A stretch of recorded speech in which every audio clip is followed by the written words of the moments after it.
अब राज्यों का भरोसा बढ़ा, जनता का भरोसा बढ़ा, व्यापारियों का भरोसा बढ़ा, तब चूंकि इनकम बढ़ चुकी है, टैक्स के अंदर 395 से ज़्यादा चीज़ों पर टैक्स कम किया गया। ढेर सारी चीज़ जो रोजमर्रा के उपयोग की है, इसमें 0% किया या 5% किया। कुछ सेक्टर विशेष को, जिससे देश की निकास को, एक्सपोर्ट को फायदा हो सकता है, उसमें भी एक वैज्ञानिक जीएसटी का दर रखकर निकास को ही प्रोत्साहन दिया। जो रोजगारी से जुड़े हुए क्षेत्र थे, किसानों से जुड़े हुए क्षेत्र थे, लोगों के स्वास्थ्य से जुड़े हुए क्षेत्र थे, वो सभी को टैक्स में कटौती कर दी। और इतना बड़ा टैक्स का कटौती कभी नहीं हुआ है जो अभी हुआ है। और इससे खाने पीने की चीज़ें, रोजमर्रा के जीवन उपयोग की दवाइयाँ, किसानों के उपयोग की चीज़ें, महिलाओं के उपयोग की चीज़ें, हेल्थ सेक्टर से जुड़े हुए इंश्योरेंस,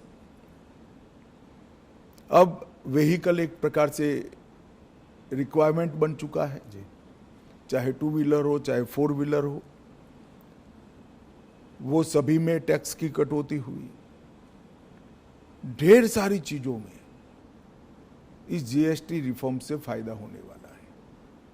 मैं मानता हूं ये बहुत बड़ा कदम है और इससे जनता का भरोसा बढ़ा है कि अगर हम टैक्स भरकर सरकार की नेट को बड़ा करते हैं तो सरकार टैक्स की कटौती कर फायदा जनता को ही पहुंचाएगी। और ये भरोसा आज़ादी से अब तक अदृश्य था। पहली बार वो दिखाई पड़ता है कि कोई भी सरकार अपने बढ़े हुए टैक्स को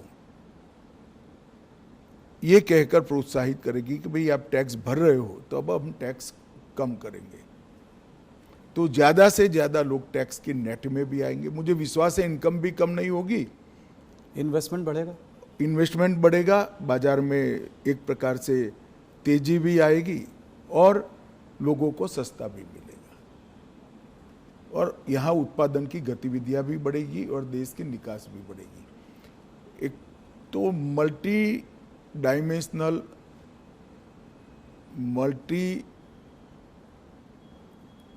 मतलब हर सेक्टर को बेनिफिट देने वाला ये सुधार जो किया है, ये अब तक का बहुत बड़ा सुधार माना जाएगा।